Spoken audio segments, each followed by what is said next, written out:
झारखंड में झामुमो की राजनीति ट्रिपल एम पर टिकी हुई है।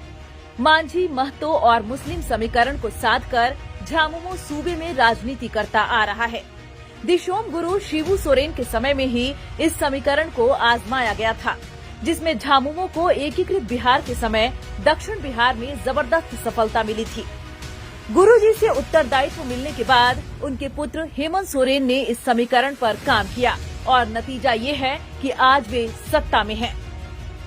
अब जब झामुमो ने जगन्नाथ महतो के निधन के बाद महतो समाज का एक बड़ा नेता खो दिया है, तो उसकी भरपाई के लिए मुख्यमंत्री हेमंत सोरेन ने एक प्लान तैयार किया है, जिससे उनकी पार्टी के ट्रिपल एम समीकरण पर कोई विपरीत प्रभाव न पड़े।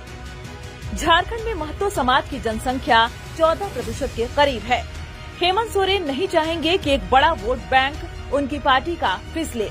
झामुमो सूत्रों से मिली जानकारी के अनुसार डुमरी में जगन्नाथ महतो के निधन से खाली हुई सीट पर उनकी पत्नी बेबी देवी को उपचुनाव में उतारा जाएगा। जानकारी के अनुसार जगन्नाथ महतो के पुत्र अखिलेश महतो की उम्र अभी चुनाव लड़ने की नहीं हुई है। अभी वह 25 वर्ष के नहीं हुए हैं। उत्तरी छोटानागपुर प्रमंडल में चुनाव के दृष्टिकोण से महतो समाज काफी प्रभावशाली है। इस प्रमंडल में आधे से ज्यादा विधानसभा और 2 लोकसभा सीट पर जीत हार का फैसला महतो समाज करता है। टाइगर जगन्नाथ महतो की महतो समाज पर जबरदस्त पकड़ थी। इस बात को मुख्यमंत्री हेमंत सोरेन भली भांति जानते थे। वर्ष 2019 के विधानसभा चुनाव में महागठबंधन को बहुमत मिलने के बाद यह कयास लगाया जा रहा था कि मंत्रिमंडल में महतो समाज से मथुरा महतो को जगह दी जाएगी, लेकिन हेमंत सोरेन ने सभी कयासों पर विराम लगाते हुए जगन्नाथ महतो को मंत्रिमंडल में शामिल किया था। वजह साफ थी कि जगन्नाथ महतो की महतो समाज में अन्य नेताओं से ज्यादा पैठ थी।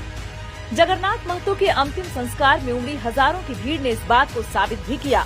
जाहिर है कि मुख्यमंत्री हेमंत सोरेन टाइगर जगन्नाथ महतो की लोकप्रियता को जाया नहीं जाने देंगे और उनके परिवार में से ही किसी को टिकट देंगे। दिवंगत जगन्नाथ महतो के पुत्र अखिलेश महतो उर्फ राजू अगर 25 साल के होते तो कोई दिक्कत ही नहीं थी। उनकी 4 पुत्रियां हैं जो ब्याही जा चुकी हैं। कुल मिलाकर उनकी जगह सिर्फ उनकी पत्नी ले सकती हैं। आपको बता दें, वर्तमान विधानसभा में 6ठी सीट पर उपचुनाव होगा। शिक्षा मंत्री जगन्नाथ महतो के निधन के बाद झारखंड एक बार फिर उपचुनाव के मुहाने पर खड़ा हो गया है। इससे पहले 5 विधानसभा क्षेत्र दुमका, मधुपुर, बेरमो, मांडर और रामगढ़ में उपचुनाव हुआ है। दुमका और मधुपुर में झामुमो, बेरमो और मांडर में कांग्रेस अपनी अपनी सीटें निकालने में सफल रही, लेकिन रामगढ़ में कांग्रेस की सीट को महागठबंधन की ताकत नहीं रोक पाई। इस सीट पर आजसू ने वापसी की।